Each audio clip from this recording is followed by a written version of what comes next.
Salut tout le monde, aujourd'hui on se retrouve pour une nouvelle vidéo et je vais vous donner mon avis aujourd'hui sur le film Call Me By Your Name qui est sorti au cinéma le 28 février et qui est adapté d'un livre du même nom. Alors j'ai pas lu le livre et je vais vous expliquer un petit peu après pourquoi j'hésite à le lire.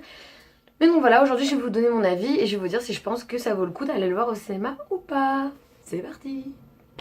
Alors, Call Me By Your Name, c'est l'histoire d'un jeune garçon qui doit avoir dans les 17 ans, 18 ans, voilà, je sais pas exactement, et qui en fait va tomber amoureux d'un élève de son père qui va venir passer les vacances chez eux en Italie. Et en fait, on sent dans le film qu'il se cherche un petit peu puisqu'il entame également une relation avec une amie à lui qui est dans le village en Italie, là où il se trouve. Et en fait, on va le voir un petit peu se débattre par rapport à ses doutes un petit peu et accepter le fait qu'il est attiré par cet homme qui est quand même plus âgé que lui. Et on va suivre l'évolution de leur relation. Alors, c'est une histoire qui est toute mignonne.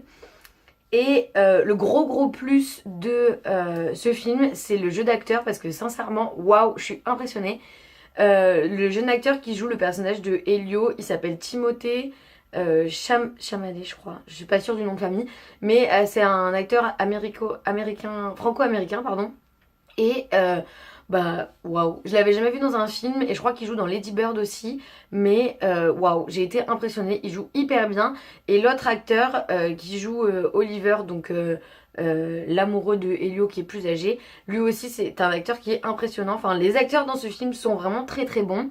Après, je dois avouer que pour moi, c'est un film qui est beaucoup trop lent et qui est trop long. En fait, je me suis un petit peu ennuyée dans le film. Voilà. C'est-à-dire que le film dure 2 heures et pendant la plus grande majorité du film, c'est-à-dire toute la première heure, on a l'impression qu'il n'y a rien qui se passe en fait. On voit Elio se balader, mais on n'a pas l'impression qu'il y a quand même un rapprochement avec, Oliver.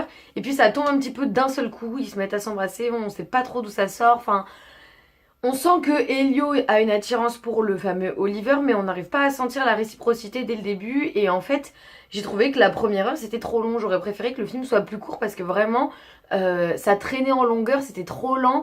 Et ça fait que j'ai pas réussi à m'impliquer à fond dans le film. J'ai trouvé la romance en fait entre les deux personnages vraiment très mignonne. Et j'étais à fond, genre on voulait, à la fin on veut trop qu'ils soient ensemble et tout ça.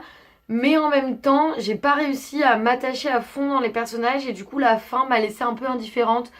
J'ai pas ressenti de tristesse entre guillemets ou de joie particulière pendant le film. Je suis restée quand même vachement indifférente et je pense que c'est dommage parce que c'est une histoire qui est faite pour faire ressentir des choses. Alors peut-être que certaines personnes vont vraiment beaucoup l'apprécier et aimeront énormément ce film. Mais moi personnellement, le fait que ce soit trop lent a fait que j'ai pas réussi à m'attacher au personnage et je suis pas rentrée en fait complètement dans le film. Après, les décors sont très beaux, c'est-à-dire qu'il y a des très beaux paysages, c'est très bien filmé. La bande son du film est géniale, il y a une chanson notamment dans le film qui est... Ça y est, je l'ai téléchargée, elle est sur ma playlist. Si c'est un film que vous voulez aller voir, allez-y parce que je pense que ça vous plaira quand même. Et c'est une histoire importante, on n'a pas assez en fait de romances gays et de représentation de couples gays au cinéma. Donc c'est vraiment super bien qu'il y ait ce genre de film qui sorte. Il y en a encore un qui va sortir cette année qui s'appelle Love Simon et qui est pareil sur un adolescent qui gère en fait sa sexualité. Et je trouve ça super qu'on en ait de plus en plus au cinéma. Et j'hésite à lire le livre, donc si vous l'avez lu, n'hésitez pas à me dire si vous pensez que ça vaut le coup. Et je pense que je le lirai quand même parce que je suis curieuse en fait de voir. Parce que dans le film, il nous manque l'aspect qu'est-ce qu'ils pensent, qu'est-ce que ressentent les personnages en fait. On a un peu l'impression que la romance tombe un peu sur la soupe parce qu'on n'a pas... en fait, on voit pas dans la tête du personnage Elio et on voit pas comment il en arrive à aimer en fait... l'élève de son père. Donc voilà, je pense que c'est ça qui m'a manqué. Donc je vais essayer de lire le livre. Je vous en reparlerai quand je l'aurai lu. Mais voilà, donc j'ai un avis un peu mitigé sur ce film. Et c'est dommage parce que je voulais vraiment l'aimer. Et dans la grande majorité, c'est un bon film. Même si j'ai cette petite longueur qui fait que je peux pas dire que j'ai vraiment adoré ce film.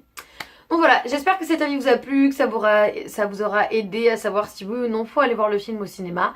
Et en attendant, moi je vous dis à la prochaine.